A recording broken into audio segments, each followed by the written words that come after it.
está formada por la misma relación de dimensiones. Esta dimensión pequeñita, la A, está en relación de proporción áurea con esta B, y esta con esta C, y esta con esta D. Y si a su vez, con esos cuadrados, con ese cuadrado inicial que teníamos aquí, trazamos una curva dentro de, bueno, geométricamente lo que hay que hacer es, dentro de este rectángulo, tenemos este rectángulo grande y este rectángulo pequeño, trazamos dos diagonales, esta y esta. Eso nos determina en los cortes estos otros cuadrados pequeños, ¿sí?, que cada uno de ellos está en relación de proporción áurea con el anterior. Trazamos con centro en cada uno de esos cuadrados, de estos puntos, trazamos una curva. Eso se llama la espiral áurea. Esa espiral áurea es exactamente la curva que tenemos en la oreja. Es esta curva. Y además es la curva de los tornados, de las galaxias, del huevo, de los caracoles, de la posición de las semillas en los girasoles, de infinidad de formas en la naturaleza. Las obras de arte, muchas de las obras de arte, este es el famoso cuadro de la Mona Lisa de Leonardo da Vinci, fue hecha a partir de esas formas geométricas. Y si vemos otros cuadros de importantes pintores, Dalí, por ejemplo, trabajó muchísimo la proporción áurea para trabajar su pintura. Y la arquitectura, por supuesto, desde la arquitectura prehispánica. Esta es la Puerta del Sol en Teotihuacán, está armada, Tiahuanaco. La Puerta del Sol en Tiahuanaco está armada con esa misma relación de proporciones. La Catedral de Notre Dame en París, el Partenón en Grecia, incluso arquitectura reciente como la Torre Eiffel, o la arquitectura de un muy importante arquitecto contemporáneo, Le Corbusier, que igualmente desmenuzó el cuerpo humano en una relación de proporciones a partir de la cual armó este tipo de arquitectura. Porque él decía que si nosotros interveníamos la naturaleza, la deberíamos intervenir de la misma forma como la naturaleza construye sus formas. Es decir, respetando esas leyes geométricas y matemáticas que es necesario entender para no agredirlo. La música está igualmente relacionada con esa relación de proporciones. Los armónicos de la música tienen que ver con esa misma relación de proporciones y, por supuesto, para que la música sea armónica, los instrumentos con los cuales se produce música están en esa misma relación de proporciones.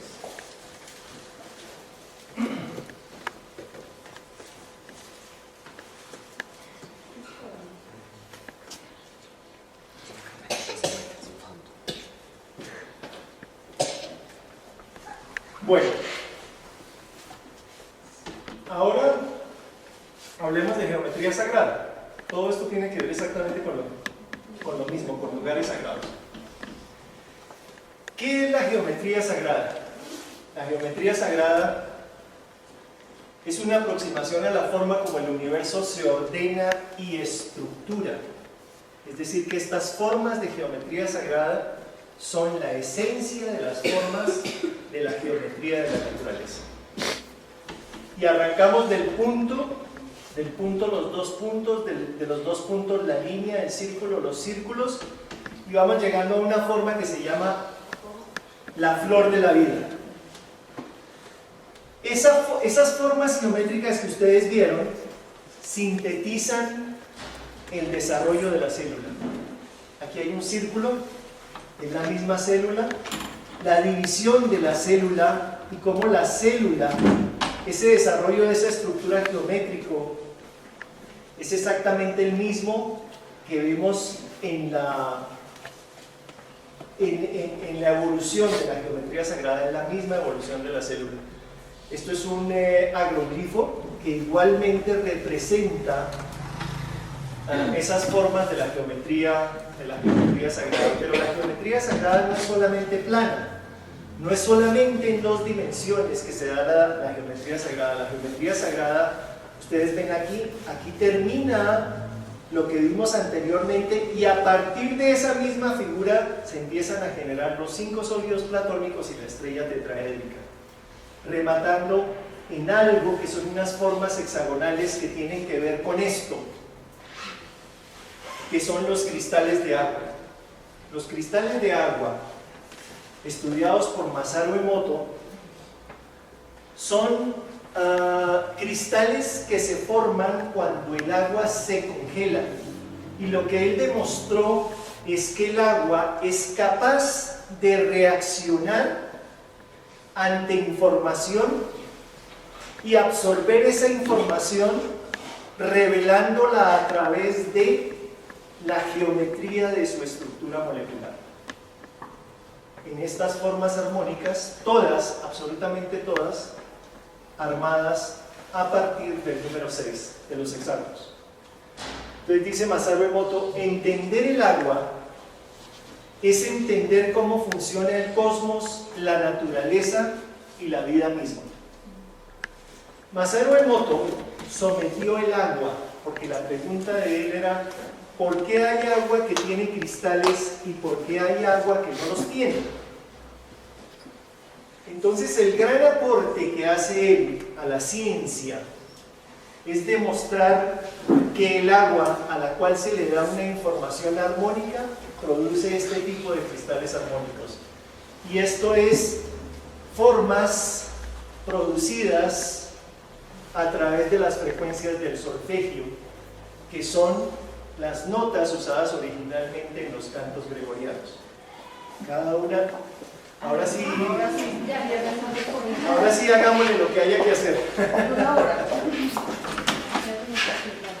Perdón, ¿dónde está el cuadernito para pasarlo atrás? 4 horas. Tiene que ver con lo siguiente, que es la longitud de onda y la frecuencia, que tiene que ver con el sonido, con el color, con los chakras y con los sólidos platónicos. Todo eso es una misma cosa, porque lo que vemos es que el sonido es una frecuencia de onda, el color también es una frecuencia de onda. Miren que el rojo tiene una longitud de onda mayor que el morado. Estos colores corresponden con cada uno de los colores de los sólidos platónicos, de los 5 sólidos platónicos, que hoy están siendo utilizados por los médicos para curar, porque estos sólidos platónicos tienen una resonancia armónica con cada uno de los órganos del cuerpo humano, y tiene una resonancia igualmente con los chakras. Fíjense que los chakras también tienen unos colores, ¿sí? Miren la frecuencia de los colores del rojo al violeta. Esto tiene que ver con algo que igualmente es geometría sagrada, que es la cimática, y esto es absolutamente fascinante. Y es ver cómo el sonido, así como el sonido era capaz de producir esas formas tan hermosas en los cristales de agua, eso igualmente lo podemos ver nosotros sin necesidad de microscopios. Eso es lo que se llama la cimática. ¿Qué es la cimática? La cimática es el estudio de la formación visible del sonido y la vibración que al mismo tiempo provoca el sonido. El sonido es una frecuencia de onda. Esa frecuencia de onda produce una vibración. Entonces ustedes ven aquí un aparato de cimática. ¿Qué es? Es una placa de metal suspendida por un punto dentro de una caja y rodeada de una cantidad de micrófonos. Todos esos micrófonos generan unas frecuencias de onda sobre esa placa, y miren las formas que eso produce. ¿Por qué? Porque las frecuencias de onda se cruzan, y en los puntos que ustedes ven aquí, esos puntos se quedan inmóviles dentro de la placa, y allí los puntos que no se mueven es donde se concentran las partículas que pueden ser o de sal o de arena o de diferentes elementos químicos. Estos son ejercicios que se han hecho a partir de cimática. ¿Sí? Entonces, ¿qué fue lo que se hizo? Tratar de generar unas formas que se parecieran a las formas de la naturaleza. Estas son formas producidas en laboratorio con frecuencias de onda. Las produjo este señor que es un alemán. Tiene unos libros bellísimos sobre cimática. Es un fotógrafo y ha trabajado, miren esto, es perfectamente similar a la piel del tigre, pero si ustedes ven esto y no tuviéramos esta tortuga aquí, ustedes dirían que estos son caparazones de tortuga. No, estos son formas generadas a partir de frecuencias de onda. Entonces, la conclusión de esto es que la naturaleza tiene unas frecuencias de onda que nosotros no oímos y que son las que forman todas estas formas que vemos en las flores, en los frutos, en las formas de los caracoles, de los animales, de diferentes formas. Todas estas son formas de cimática asimilables a todas esas formas. Y estos son 12 notas musicales. Esto es como ver la geometría sagrada del sonido. Ya no la estamos viendo a través de los cristales de agua, la estamos viendo a través de la cimática, de esas placas que son capaces de ordenar armónicamente unas partículas sobre una placa. Entonces lo que vemos es que a medida que la frecuencia aumenta, ¿sí? Ustedes ven aquí que la frecuencia va aumentando hasta que llega a una frecuencia, digamos, de 6, de 1 al 6, y en ese desarrollo de aumento de frecuencia, cada vez la forma geométrica se va complejizando. Ustedes mismos pueden fabricar un aparato que se llama sonda cimática o tonoscopio. Estos son tubos de PVC. Yo construí uno. Esto es un tubo de 2 pulgadas. Esto es una Y de 2 pulgadas también. Yo lo hice con una Y de 4 pulgadas para tener una superficie mayor, con una entrada de 2 pulgadas. Sobre esto se le coloca, cogen ustedes una bomba de las de inflar, la cortan y la colocan sobre esta superficie como un tambor, exactamente igual, y lo agarran con un caucho. La diferencia del que yo construí es que le coloqué aquí una tirita de papel para que las partículas de arena o de sal no se caigan. Y lo que hacen ustedes es producir sonidos desde la boca del tubo. Cuando ustedes producen sonidos por esa boca, esa membrana vibra, y al vibrar empieza a generar esas formas que estamos viendo atrás. ¿Esto con qué tiene que ver? Tiene que ver con algo que se llama la resonancia Schumann. ¿Qué es la resonancia Schumann? La resonancia Schumann es algo que han estado investigando los científicos y que han llegado a la conclusión que la Tierra, nuestra madre Tierra, tiene algo que es como un pulso, que es como un latido.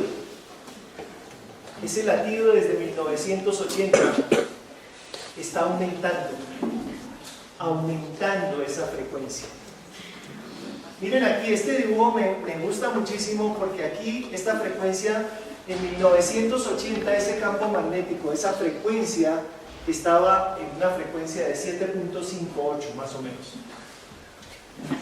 Hoy se supone que está en 12, es decir que la frecuencia ha ido en aumento. ¿Sí? ¿Qué quiere decir eso? Cuando vemos a través de la cimática que las frecuencias aumentan y que la geometría, en la medida en que las frecuencias aumentan, se complejiza, lo que está sucediendo con todo el planeta es que toda la geometría del planeta y nosotros con ella se está complejizando, ¿cierto? Es decir, que hay Hay una evolución. El ADN está sujeto a esa resonancia, a esa nueva frecuencia. Y esa nueva frecuencia está haciendo que nosotros entremos en un proceso de transformación de nuestra estructura geométrica desde el ADN. Hans Jenny, que es el padre de la cimática, desarrolló la teoría de la evolución biológica a partir de la forma en que las ondas interactúan con nuestras células y en concreto con nuestra estructura atómica. Todos los patrones que existen en la naturaleza responden a las relaciones entre ondas sonoras y lo que vemos es la materialización de la música del universo. Todo en este momento se está complejizando en esa geometría.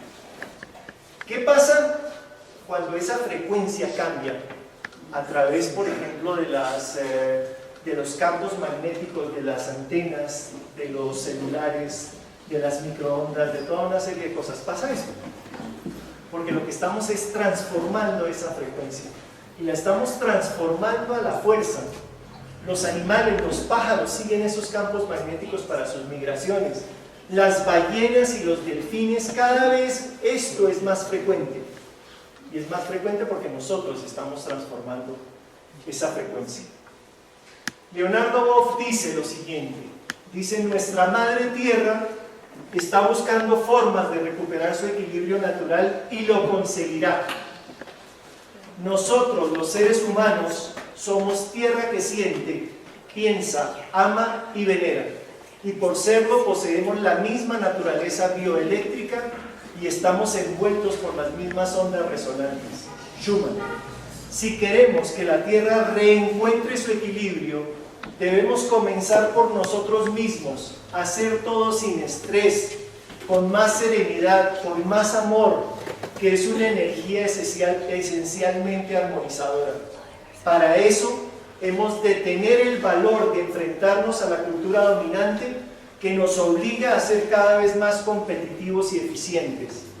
Necesitamos respirar juntos con la Tierra para conspirar con ella para la paz.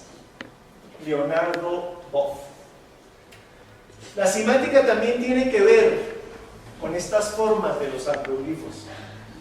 Hay muchas teorías alrededor de cómo se forman estas hermosas figuras geométricas de una complejidad geométrica altísima. Yo personalmente creo en todas, pero las de la cimática igualmente me parecen muy atrayentes, que es esa música que uno no oye. Son figuras geométricas muy complejas. Para quienes hemos construido formas geométricas sabemos que construir esto en un terreno a la escala en la que aparece al lado de los sitios sagrados es una cosa casi imposible, y esto se arma de la noche a la mañana, y se arma probablemente, dentro de una de esas hipótesis, con esa música de las esferas que nosotros no oímos.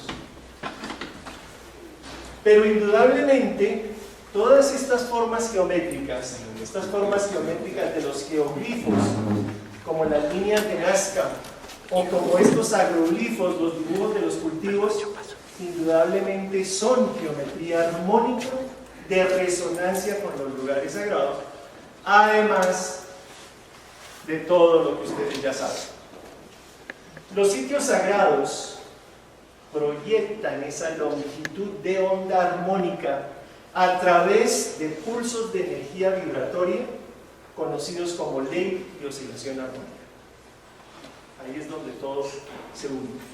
Por eso es tan importante activar en este momento esos sitios sagrados, este momento que vivimos, porque en ellos con mayor intensidad se da una sinergia de frecuencias que ayuda a configurar geométricamente nuestro ADN y ayuda a que todo armónicamente evolucione y se transforme a donde se tiene que transformar. Los pueblos indígenas reconocen la ley de origen de la que hablábamos al principio, establecida desde el origen de la creación, que rige todo lo que existe. Es la ley de la naturaleza. Se ha perdido la sabiduría que emana de la naturaleza, del arroyo, de los animales, de las montañas.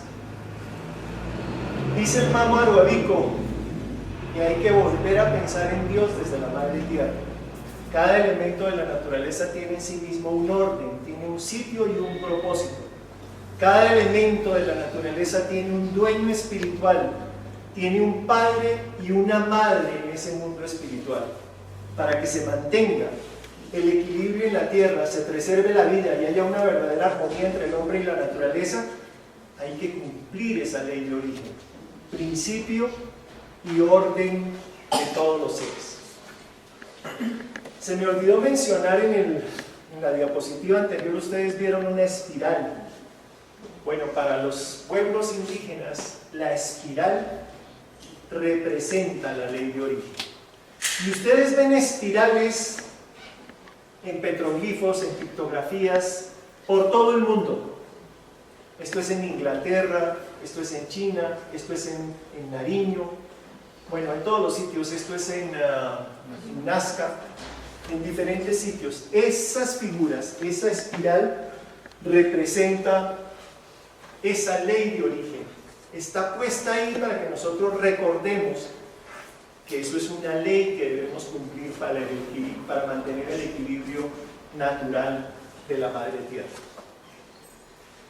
La Tierra es geometría armónica y esa memoria está grabada en el territorio, en los lugares sagrados. Esta es la piedra del sapo dentro del resguardo de la comunidad muisca de Sesquilé, un sitio de los cuales que visitamos con el Mamo Aruabico y que habíamos visitado antes con Carlos Mamanché. Y miren ustedes lo que tiene aquí. Por eso dice aquí esfera de luz. Es una esfera de luz verde. Las esferas de luz son seres que recogen la energía de la tierra y la depositan en los lugares sagrados. Ellos mantienen el equilibrio de esa energía en todo el planeta. Y ahora con las cámaras digitales, en infinidad de fotos, salen esferas de luz de diferentes colores. ¿Cómo? Los orbes. Sí. Los orbes también se llaman orbes. Bueno. Y ahora sí, a lo que vinimos. Ahora sí a lo que vinimos. Lugares sagrados del territorio ancestral muisca. Vuelvo y repito a la memoria de Carlos Mamanché. Yo quiero en esta última charla sobre lugares sagrados leer. Este fue un libro que se publicó, que lo publicó la CAR, sobre un trabajo que hicimos, se llama Observatorio Muisca, un espacio para volver al origen. Lo hicimos con el cabildo, con la comunidad del cabildo muisca de Sesquilé. Y yo escribí la presentación de este libro, que está dedicada a Carlos Mamanché. La voy a leer, porque desafortunadamente este libro no se consigue. De este libro solamente se sacaron 100 ejemplares. Lo vamos a colgar en las páginas para que ustedes lo puedan bajar en PDF y lo puedan imprimir, porque es un libro muy hermoso, muy hermoso. Voy a leer esto porque quiero de verdad rendir hoy un homenaje a Carlos Mamanché, y dice lo siguiente. Cuando conocí a Carlos Mamanché en el 2003, yo hacía parte del equipo de trabajo que dirigía Carlos Castaño Uribe para la elaboración del plan de uso público del área piloto de la laguna de Guatavita dentro del sistema de áreas protegidas de la Corporación Autónoma Regional de Cundinamarca, CAR. Hasta ese momento yo suponía en mi ignorancia que la cultura muisca había desaparecido por completo entre la población campesina del altiplano cundiboyacense y que de ella solo quedaba el recuerdo de una lejana memoria irrecuperable. Por eso para mí fue tan sorprendente descubrir que en el municipio de Sesquilé, a solo 1 hora de Bogotá, existía una comunidad muisca constituida en un cabildo indígena y liderada por un sabedor mayor de nombre Carlos, con apellido Mamanché.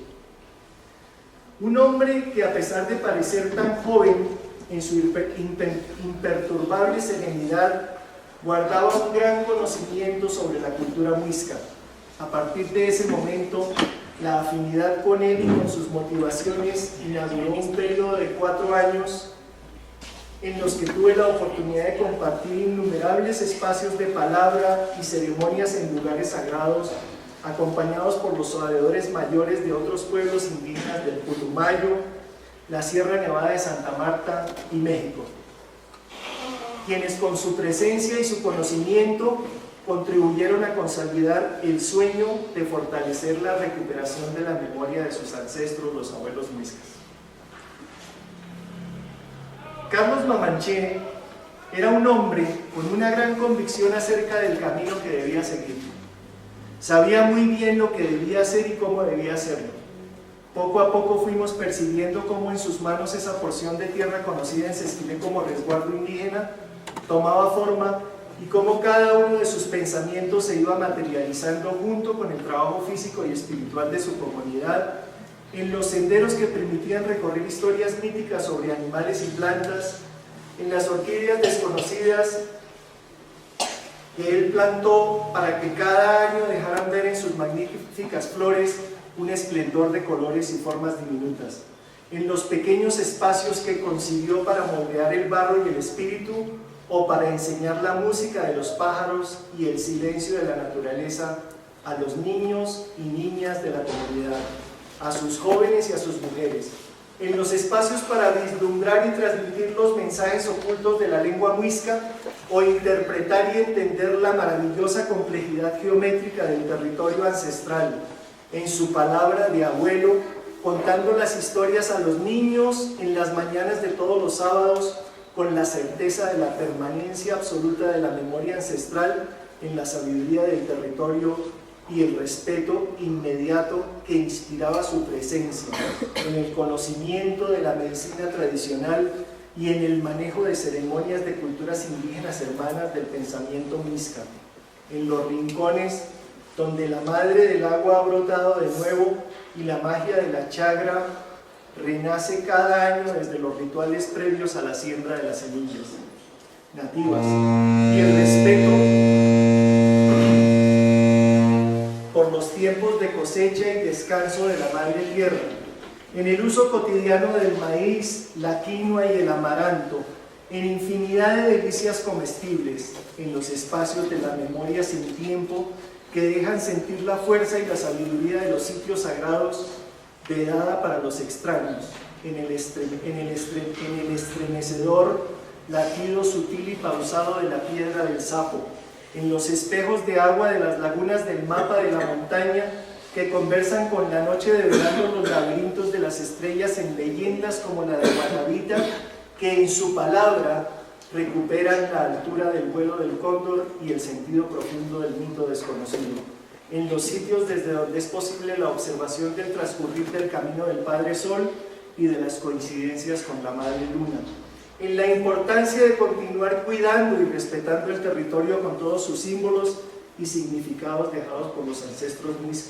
muiscas, en el reencuentro con los abuelos mayores que han guardado y protegido con su presencia el misterio de las piedras y el tesoro de los bosques de esas grandes montañas, en el correr la tierra con su comunidad para cosechar en lo alto del Cerro de las Tres Viejas los frutos silvestres de la uva camarona, en las ceremonias con las plantas sagradas que desde la oscuridad del silencio interior dan el discernimiento que el momento vivido amerite, en el significado de las pictografías muiscas que conocía y dibujaba en los blancos muros y las mantas de algodón, en los espacios construidos como el Guzmúi de Sesquilé o el Chunsuá de Cota, donde la geometría sagrada y la arquitectura tradicional del templo muisca se funden en un mundo que es capaz de explicarlo todo con la delicadeza de la brisa y la fuerza del trueno, en la posición interior del calor del fuego en correspondencia con el movimiento del sol en las diferentes épocas del año,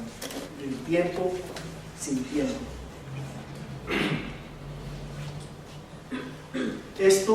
mucho más indefinible en palabras, fue lo que él como gran sabedor mayor muisca nos dejó con su memoria y su presencia en este territorio. Carlos Bamanché sabía que su elección lo llevaría por recorridos de difícil andar, que tendría que ir a contracorriente y que no siempre su voz tendría eco entre sus coterráneos, aquellos que olvidaron sus raíces. Por la tarea tan ardua que asumió con total responsabilidad, será siempre recordado y hoy sigue presente su pensamiento en cada uno de los niños, niñas y jóvenes que mañana se encargarán de continuar con su legado. Que este trabajo, con todas sus implicaciones y compromisos, sea un merecido homenaje a su recuerdo, guardado por siempre en nuestro